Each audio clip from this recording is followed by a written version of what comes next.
ain't fast, call it high speed. I've been working hard, yeah, I've been working nightly. Say hey everyone, welcome into another edition of Say Hey Plays. My name is Jose Bouquett, and joining me right now is a victorious, a conquerous, a horse, Moose Money Bets, aka Barry White. How are you? Yeah, that's what it's going to be. It's going to be Babano does it so well when he has the no voice. I figure I may as well give him a little run for his money. So the voice is gone. Yeah. So I got the voice is gone, but it was donated for a worthy cause, in my opinion. But I'm happy to be here. Looking forward to going to the next round, and more than that, I'm looking forward to talking some playoff baseball here with you, Jose. It is exciting. Let's talk about the game that happened tonight. It was a tense one. A lot of drama, a lot of hijinks. Got Eargate now. That's a thing. An Earspiracy. An Earspiracy, that's a good one. So, Moose, you're a pitching guy. What the fuck's up? Why is apparently Moose, or why does Joe Musgrove have some red hot on his ears? I mean, you're talking about Joe Musgrove? Is that who it is? That's what I was thinking of right there, Joe Musgrove. I was like, oh, okay, Joe Musgrove. All right. Well, first off, the whole Andrew McCutcheon thing. Dude, I don't know what the hell he's talking about. I mean, I'm pretty sure red hot is a candy, if I remember correctly. So I don't know why ESPN first off had to fixate on it, because ESPN was fixated on that from like the first inning on. They would do real close-ups of his face. And I don't think a lot of us are ever really going to truly know. Joe Musgrove has had that kind of sweat before. I have seen the shiny ear before. I'm not saying that means he's been cheating before or anything along those lines. But what I will say is that he is prone to sweat, and ESPN kind of blew it a little out of proportion with how consistently. Oh, dude, it was like every 5 seconds they had to show his ear. It's like, yo, you guys can like show other things. Like you can show parts of the crowd. It just felt like it was a fixation for sure. I mean, but again, I'm extremely biased on this. The weird thing is that he was not going to it repeatedly. Like I've seen one video where they have him touch his ear. And when they even show, oh, look, he wiped his ear off when Marquez came out to touch it. And then Marquez touched the other ear. So it's like, okay, well, all those conspiracy theories kind of go out the window. I think it was just the lights. You know, there may have been some sunscreen on there. You don't know necessarily what the legal lotions are that you can put on. And I don't know if you need lotion with UV rays. Yeah, the legal lotions, all right? I don't know, because, I mean, sometimes you have to put something on the, keep the ashiness from taking over. But regardless of all that stuff, Joe Musgrove was absolutely dominant tonight. He was painting on the corners. His breaking ball was legit. He was able to go back and forth between multiple pitches. He rarely went to 3-ball counts. Those were all recipes for success. And at the end of the day, I got to watch one of my favorite pitchers, one of my hometown heroes, be able to go out there and secure a victory and a do or die, go home, and made history doing it. You can throw Earspiracy out there, but at the end of the day, Padres moving on, Mets going home. Okay, well, I'm excited.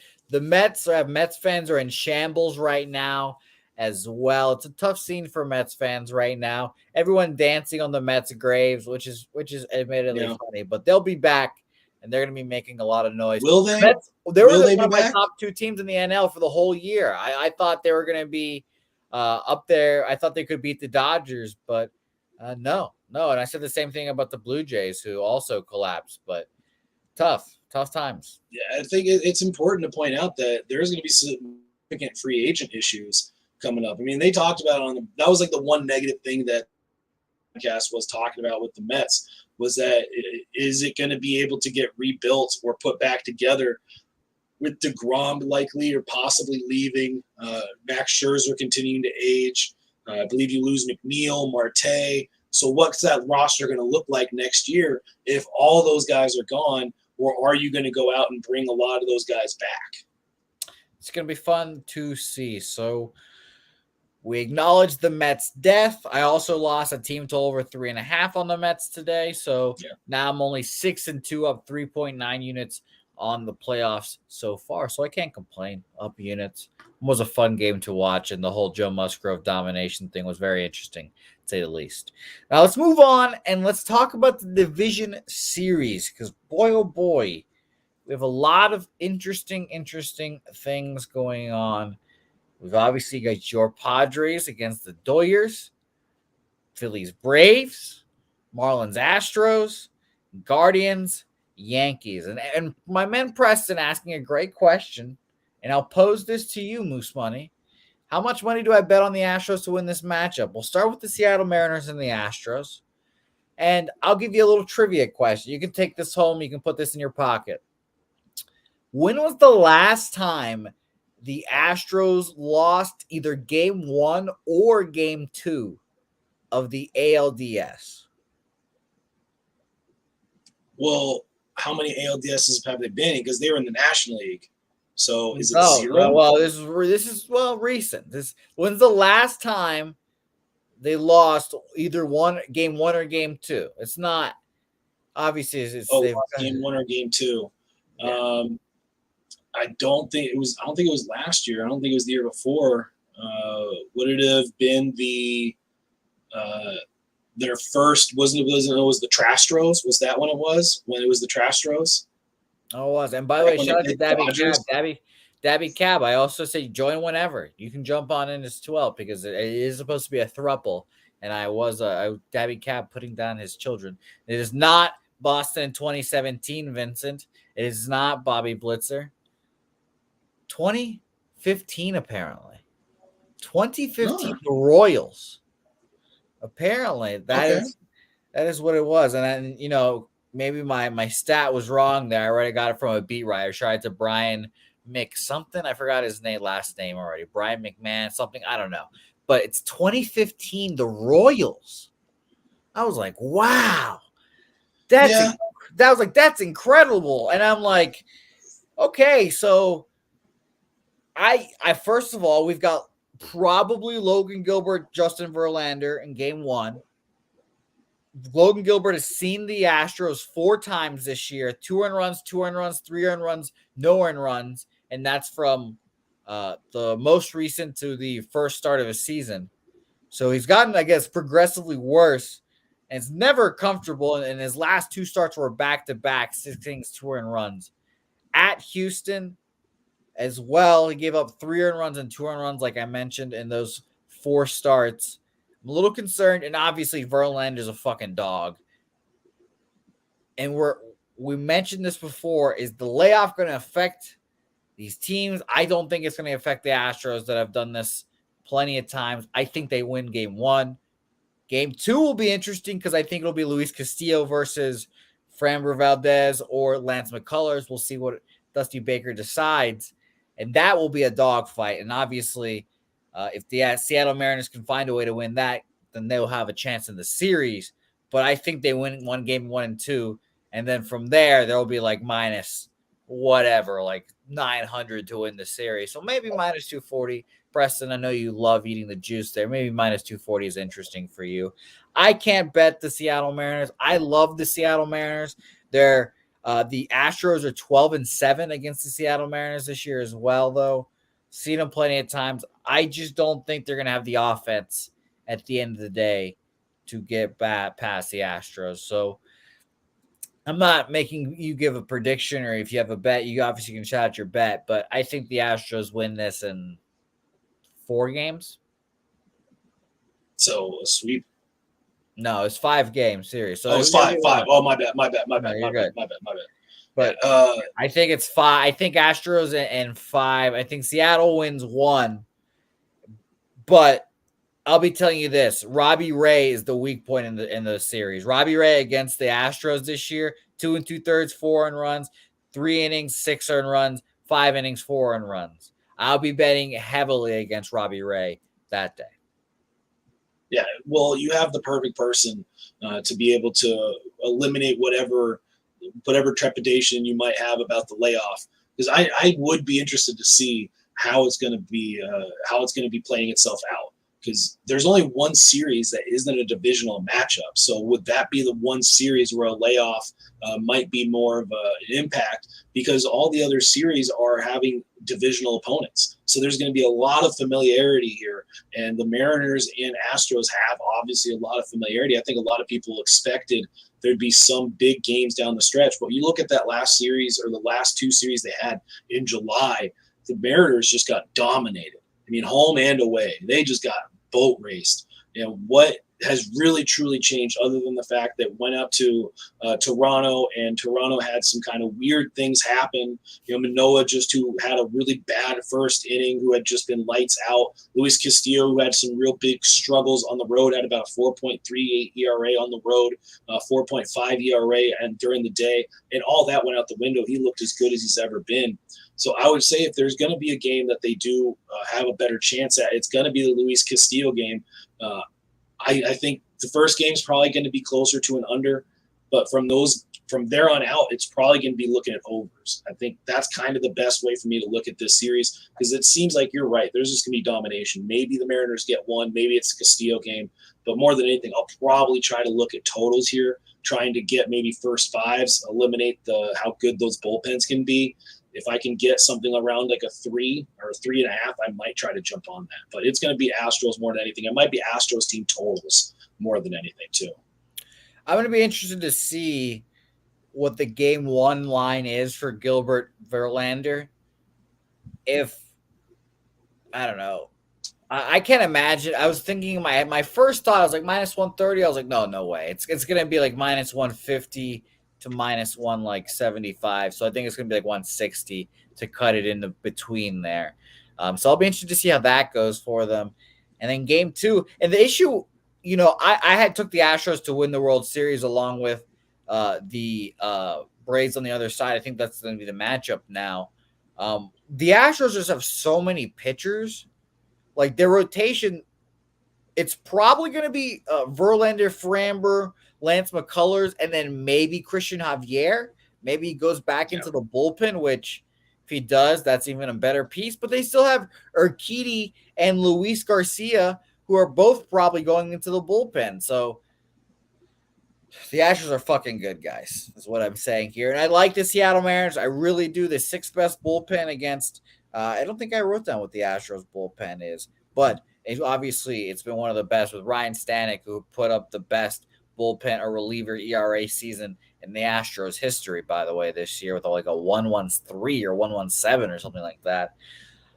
Point is, I think the Astros win it 4 games, and we can move on to the next game on our card here, or this next series. Boy, oh boy, am I excited for this one, Moose Money. Yankees Guardians. And by the way, we mentioned the price here. It was minus 240 for the Astros, plus 200 for the Mariners. Oof. Yankees minus 215, Guardians plus 185. I've said when I saw the matchup, I was hoping it would be Blue Jays Yankees. I guess thankfully I'm glad it wasn't, and I'm glad it's the Guardians. I took the Guardians to win the series at plus 185. Hater bet, whatever, but better manager, better bullpen. Obviously, the bats go to the Yankees, and I could argue with you on that and on given times, but the Yankees offense has been good when Aaron Judge was doing his chase, et cetera. And I think the Guardians have the better starting pitchers. And obviously, the biggest X factor for the Yankees is Garrett Cole. What Garrett Cole are we going to see? He's going to go in game one, who I thought some people are saying it's going to be Shane Bieber in game one. I think it's going to be Cal Quantrill. I think we get Cal Quantrill game one, Shane Bieber game two, T-Mac in game three was my projection when thinking this out. Cole, Nestor, Severino, and then maybe Tyone. 4. I don't know what they're going to do there. Maybe they give it to Cole. But I'm on the Tribe. I think the Tribe are the better team in the postseason. I think Yankees batters, they always grab the bats a little tighter. Maybe it's the same thing with the Mets. I've seen it happen too many times. And obviously, as we've seen in the postseason, the long ball is king.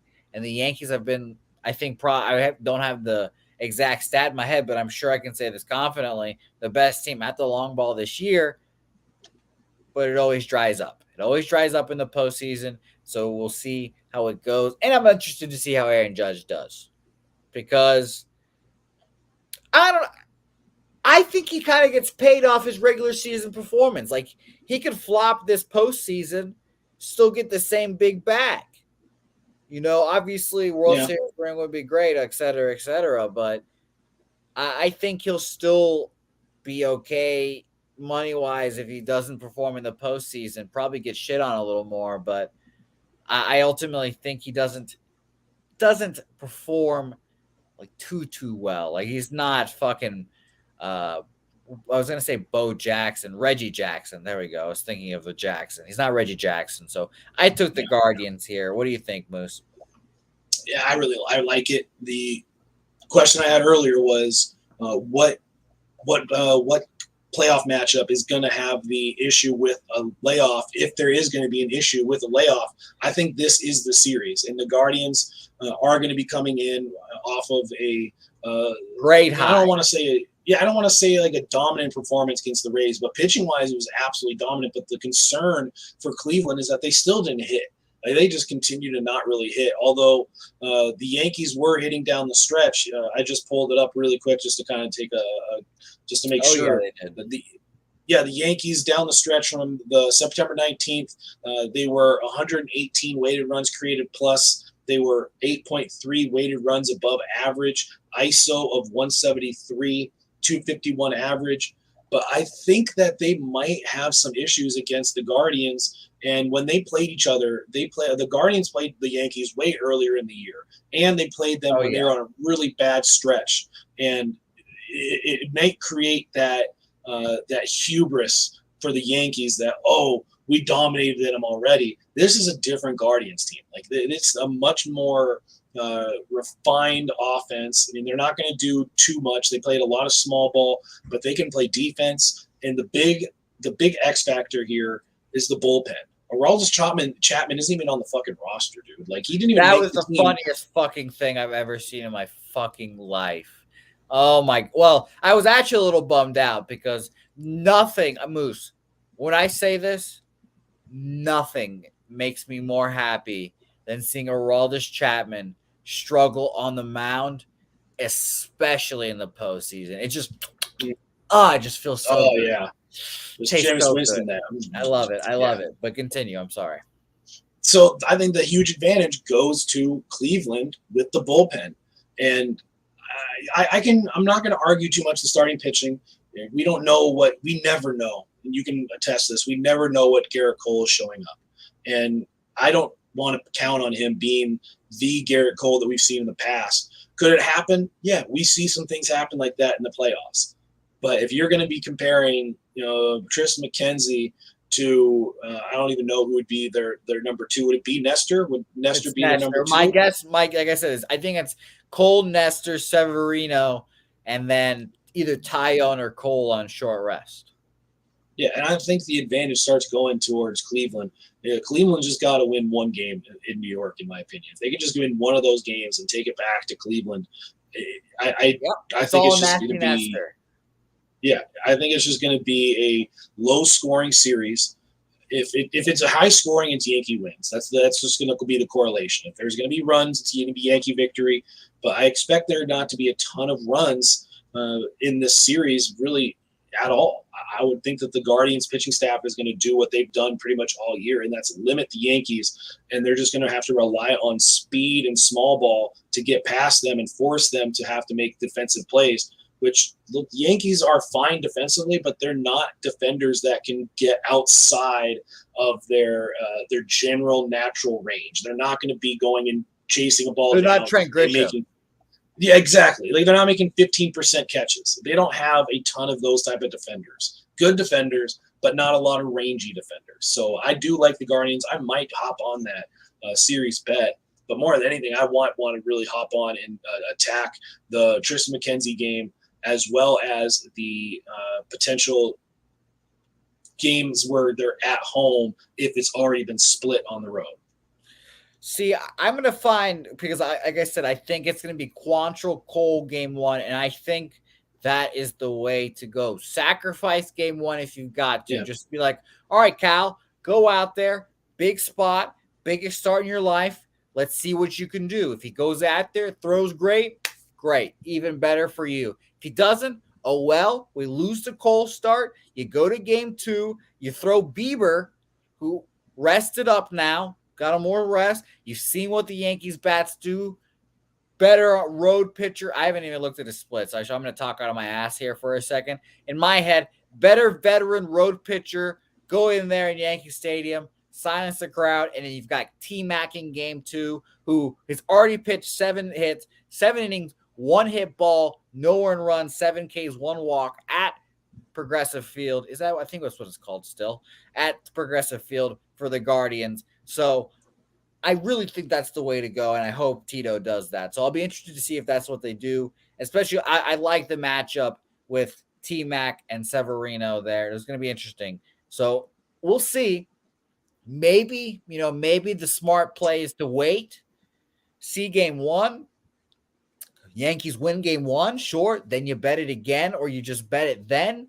That might be the smart play, but I'm betting it right now. And then if it is Cal Quantrill in game one and they do lose, I might go ahead and end up betting it again in game two after game one and see if I can get like a plus 390, almost plus 400, which is kind of what I would figure it would be. Actually, you know what? That's a great idea. That's exactly how I'm going to do it, because I absolutely agree. But and it's a big but. What if it's Garrett Cole off of a layoff, is not sharp, is not refined, and Jose Ramirez, it's like a 3-run home run, and the Tribe wins 3-0. I'd hate to see it. Moose, I'd fucking easily see that. Moose, you're making me smile ear to ear. Oh my God, I'd fucking hate to see it. Yeah, but that's kind of, I could see it happening. The thing that I would love to get on would be if the Yankees did win game one. Cal Quantrill is a fly ball pitcher. He does not translate well to Yankee Stadium, but it's all, I've said it a couple times already, but it is a huge thing. The layoff. Also, there's going to be 2 days of rest in the ALDS. So you will get the potential to bring back Bieber and or McKenzie on somewhat maybe short rest, or maybe one of them is on full rest. So if you get to a game 4, game 5, you might be able to bring one of them back depending on how you used your rotation. Maybe you want Tristan McKenzie to go earlier and you want Bieber at home. You can look at those splits. But I think that the way I'm going to do this is I'm going to expect more than likely Yankees win game one. I'll take a series bet, and then I'll start betting the money line on the Guardians as a dog from those games moving forward. It's going to be a fun series. And by the way, just a quick note on the bullpen before we get over it. And by the way, 5-1 the Yankees are against the Guardians this year. But like you mentioned, it was earlier in the season. First 3 games were like the second or third series of the season for them. Yeah. And then they got a 3-game sweep of the Guardians, which started out a 7-game losing streak for the Guardians too. Mm-hmm. So I think we obviously know it's not the same Guardians squad, and it seems like their bullpens are going in opposite trajectories right now. Yankees bullpen getting healthy, got healthy, whatever you want to say. Wandy and Clay Holmes are back, but Clay Holmes just got a cortisone shot in his shoulder. See how that goes. Not really trustworthy as well. And it's been an injury plague thing. Aroldis Chapman shits in his pants, fucking lies about wherever the fuck he was doing in Miami. I saw a fucking thing that made me laugh my ass off. Was like, oh yeah, Aroldis Chapman, he's always had control issues, can never find location. And I was like, oh my God, I'm dying. So Moose, it seems like, I don't know, some drilling's going on in my place. I don't know if you can hear it, but I'm going to go ahead and pass the rock to you. Oh, okay, now we're good now, apparently. I don't know. Yeah, I can't hear it. Okay, lovely. Perfect. So let's move on to the National League here. And, of course, we're going to talk about your series last. But Phillies-Braves is a fascinating matchup because these teams have seen each other plenty of times. And all of these pitchers have seen each other. I have my notes right here. You can't see them. I have all the fucking appearances written down for each of their pitchers against each team. And I'm worried about the layoff with the Braves here, like you were mentioning with the Yankees. I think the Phillies can steal game one, and then the Braves come back and win this series. But Ranger Suarez, his last couple appearances against the Braves, 6 innings, 5 hits, no earned runs, 6 innings, 2 hits, 1 earned run. And then earlier in the season, you can tell he's gotten better progressively. His first start, 4 and a third, 5 earned runs, 6 and 2/3, 4 earned runs, 5 and 2/3, 3 runs, none of them earned, which then led into the 1 earned run start there. So I like the Phillies in game one, but I still think the Braves pull this out. It's going to be interesting to see how they use their rotation as well. I'm expecting it being Fried, Ranger in game one. And then if he's healthy, and it looks like he's going to be, Spencer Strider coming back off the injury to his oblique in game two. However, wouldn't necessarily hate if they took Spencer Strider and said, you know what? Why don't you just be a souped up bullpen piece for us? Because they've got bodies, obviously, for their starting rotation. So I think it'll be Fried, Strider, Kyle Wright, Charlie Morton to start off this series for them, or to start off the postseason for them against Ranger, Wheeler, Nola, and then who the fuck knows who the Phillies will throw in games. So, or maybe Noah Syndergaard, but who knows? We'll see how that goes. Maybe Bailey Falter, gross. So I think it's going to be interesting. It's a tough price for the Braves if you want to bet them. They are right now minus 195 plus 170 for the Phillies. It's tough to bet these series unless you're thinking of the dog here. But the familiarity is interesting, and the Braves are 11-8, not that high of a record. Are the Phillies riding a little momentum here? Is that kind of monkey off their back? Like I said, I think they win game one, and maybe perhaps makes the Braves bettable for the series. But I do like the Atlanta Braves. Yeah, I really do like the Atlanta Braves. I think the Phillies have to win one of the first couple of games, because you cannot get into a situation where your entire season depends on Noah Syndergaard or Bailey Falter or bringing back Ranger Suarez on short rest, because that's essentially what might happen if the Phillies are looking at a elimination game, and you do not want to be in an elimination game with any of those pitchers. I think that the Phillies win versus the Cardinals. It's a tougher pill to swallow, because you saw that the Phillies should have lost the first game. I mean, an Arenado error leads to a crazy rare comeback. one, a platinum glove, dude. Yeah, and then they get out hit in the second game, but they don't score any runs, so they just the series is done. I think that the Braves are just much better than the Phillies. I think that the Phillies eventually, it's going to be their pitching that's just going to stop coming through. And what are we going to get from Aaron Nola and Zach Wheeler here? Are they going to be able to match up with whether it's Strider, Fried? And it doesn't really matter, because you know that the Braves are going to match those guys up. They're not going to let Wheeler or Nola go up against their third or four, whoever it might be, whether it's Wright, Morton. I don't know who would it be. But you are absolutely going to get that kind of matchup. And I don't think that the Phillies are going to be able to do much against the Braves. I think the Braves win it early. I don't see much hope for the Phillies here. But it's baseball. The delay could absolutely play a factor here, but I think that how hot the Braves are playing going into the postseason, and the fact that they were able to clinch the NL East the way that they did, just gives them a little bit of authority over the Phillies. I think it's going to be a quick series. And if you want to place a Braves in under 5, if that bet's around there to maybe a little bit better juice, that might be worth a look, because I think the Braves win it, and they win it early. If the Phillies are able to hang around, they're going to have something with Nola and Wheeler just dominating, and Suarez is going to have to pitch like an absolute stud.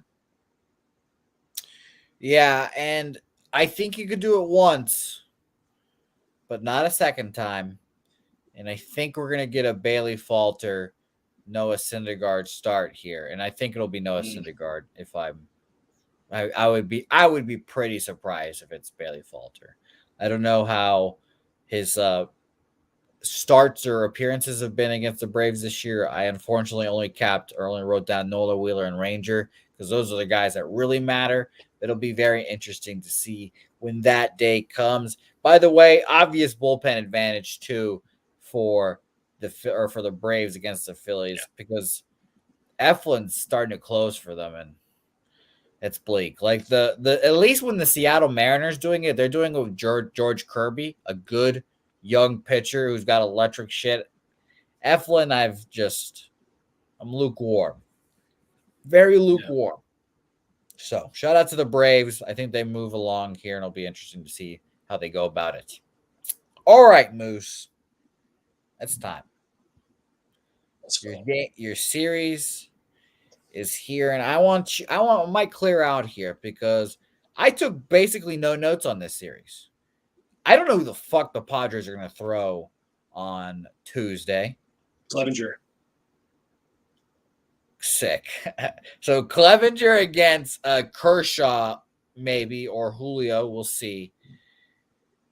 I don't love the Padres, obviously. The Dodgers are 14-5 against them this year. It feels like a big brother situation.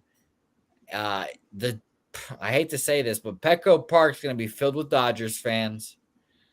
So I'm going to be interested to see how it goes. So I'm going to be interested to see how it goes. I have no opinion on the line because it's not out on Bet Online yet. But I want to hear your thoughts. And this is just all you, Moose. First off, it's exciting to be in this opportunity. And it's a dance it's a dance that we haven't been in before. But the partner that we got here, they are the dominant. They are the alpha. We have just been wasted by them all year. Even in the last series, I heard a lot of people on the radio going, oh, if we get the Dodgers, we actually looked really good in this last series. I don't care about any of that. All of that is irrelevant. The only thing that I can hang my hat on right now is that this series, that was the best Padres team I have seen play all year. And the way that I can articulate it is just look at Trent Grisham. Second worst batting average of all time. And he was basically the series MVP. He was the series MVP. If you're going to get that kind of production from him, if Bell is all of a sudden going to start hitting, if you're going to get the starting pitching that we continue to get, the bullpen looked pretty good at times when you weren't using Adrian Morejon and Pierce Johnson to try to struggle through an inning. It's the best brand of baseball I've seen the Padres play. In every year, every playoff, there's always that one team that just seems to get hot right at the beginning of playoffs. And, man, I'm biased here, obviously. But that really does look like the Padres are kind of taking that role. It's just a matter of, will the Dodgers give anything up? Will they give us an inch? Because they have just been so good at not just getting a lead, but extending leads and, putting a pressure on the base path. I don't want to say like, oh, the Padres are probably one of, along with the Guardians, are probably a team that you could possibly put a series win on. But, man, I really do like our chances right now just based off of how we're playing for just baseball-wise. Just the ability that we've been able to demonstrate on the field and the swagger that these guys seem to be having. I mean, I'm seeing Soto now talk a little bit more than he ever talked. I don't think we're going to end up getting it, but I think we give the Dodgers a run for their money. I wouldn't be surprised if Dodgers win it back in LA, Game 5, and another game, win or go home. I could see it going and getting extended, but it is really tough to see the Padres getting past the Dodgers. It is just an alpha situation. But if the Padres get by the Dodgers, you better fucking believe that I will be on them to be a World Series contender, because you don't get past the Mets with DeGrom and Scherzer and then get past the Dodgers with their billion-dollar payroll just to kind of start getting nervous about the Braves or the Phillies. If it gets past this, I think the hype is off the charts, and I do not think there's going to be a lot of Dodger fans at Petco. I think Padre fans are absolutely going to jam-pack. I think it's going to be an even distribution in terms of how many Padre fans make it up to LA and how many Dodger fans make it down to San Diego. The fan bases are crazy. I heard Let's Go Padre chants in Citi Field. There are a bunch of Padre fans that traveled out to New York. Let's see how it goes down. I think it's the best series. I'm a biased opinion on that. But, man, I do think we have a little bit of a puncher's chance. I think we got a little bit there. We got a stone that we can throw. Let's just hope it lands, and let's hope that we can do something with it. But, yeah, I do think Dodgers are going to win, but I think we'll make it difficult. So Clevenger, Darvish. Who threw game 2? Snell, but it's probably not going to be Snell. I think Musgrove, if they have the time, they're probably going to bump Musgrove up just based off of how well he did. But Snell versus the Dodgers, there's history there. Boy, oh boy, it's going to be a fun one. Let's mention real quick before we close up shop here. Odds to win the National League: Dodgers plus 140, Braves plus 200, Phillies plus 475, Padres plus 525. Oof, goddamn. Astros plus 140, Yankees plus 210, Mariners plus 450. It's pretty high. Guardians plus 500. I don't know, man. I wouldn't hate putting a little Guardians plus 500 in my pocket, hoping they make it past the Yankees, and taking the other side against the Astros. Take the Astros, whatever it might be. Maybe it's a minus 200. I don't know. But I feel like you can make a good money there. But it'll be interesting to see. I like the Guardians. It's going to be interesting to see nonetheless. Do you have any futures or anything you want to give out before we get out of here? There's no futures right now, but I do like every look on the Guardians is something that I'm absolutely going to, when we get done here, I got to get onto my NCAA stuff. I haven't done anything. I've obviously been a little distracted tonight. With what? The Guardian, with the Friars, the little swinging Friars here. But I think the Guardians are going to be one of the teams that I'm going to try to throw maybe a future on. I'm going to follow the kind of the advice that I gave out there, which is stay off of game 1, but then possibly bet the series price and then start betting Guardians game 2 and out. That is the team that I think has the most unique chance because of what they have with their lineup that does have potential 1 through 8 besides Austin Hedges. And they have a catcher in Austin Hedges that is one of the best defensive catchers in the game. You're not going to be able to steal and take extra bases on them. And then you have the best or one of the best bullpens, but by far, no questions, the best closer in baseball. I really think the Guardians are a very interesting team to come out of the American League. So you might want to put a little American League because that's got to be good value too.